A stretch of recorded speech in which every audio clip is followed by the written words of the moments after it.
Post-it Shootout.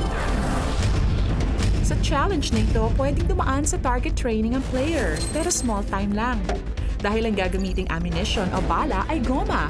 Kailangan matanggal ang post-its na nakadikit sa mesa sa pamamagitan ng pagtira ng goma sa mga ito. Ang huling makakagawa ng challenge ang ma-eliminate. Post-it shootout, isa-isa lang pagtira sa rubber band. Dapat matanggal sa pagkakadikit ang post-it paper. Bawal lumapasan yung mga marker. At nakikita natin, isang post-it lang ang kailangan tuluyang matanggal. Ang hindi makagawa, goodbye. Good luck. The game begins in 3, 2, 1. Go!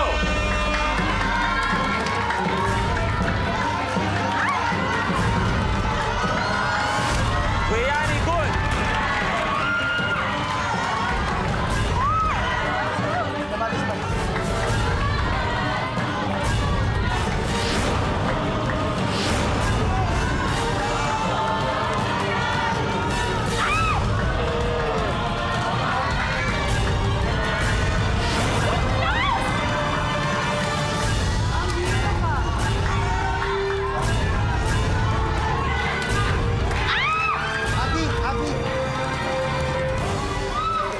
Hindi mo kailangan yumuko. Pababa.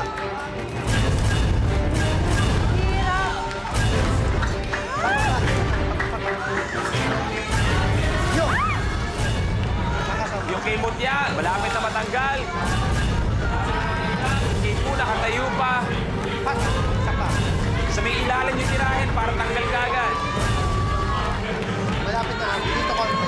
Si Ate, gumigilid daw ng konti.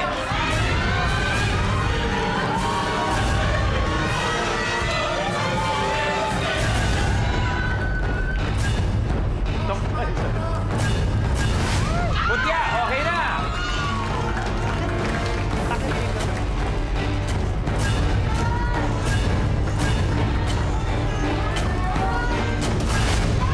John, okay na!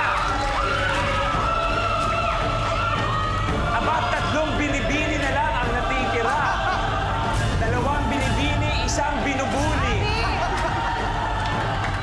Ang katingan! Ang katingan! Okay. 2 nagaganda ang binibini na lang. Go na! Kaya mo yan. Relax! Relax! Mali ang hawak ng rubber. Mali ang... Liam, try mong pataas kunin. Hold, lapit na.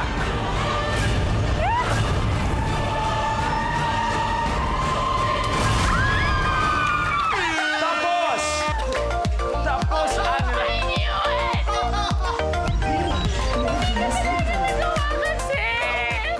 Ba't naiyak ka na rin? Ba't naiyak ka? Ay, grabe naman. Kung sino yung unang bagong dumating, siya rin ang unang magpapaalam. Rhea, thank you very much. You have to say goodbye muna. Umupo ka na, Rhea. You may take a seat. Malalaman mo yung mga lumakas sa lansangan. yun talaga gano'n, no? Sino una natapos? Ha? Si Kuya Yani. Laking lansangan. Oo, laro namin yan. Oo. Mga laro ng bata. Kaya naman, nalagasan na tayo ng isa. We had to say goodbye to Rhea, pero buhay pa ang ibang mga players. Aba, tiniran niyo talaga yung batch niyo, no?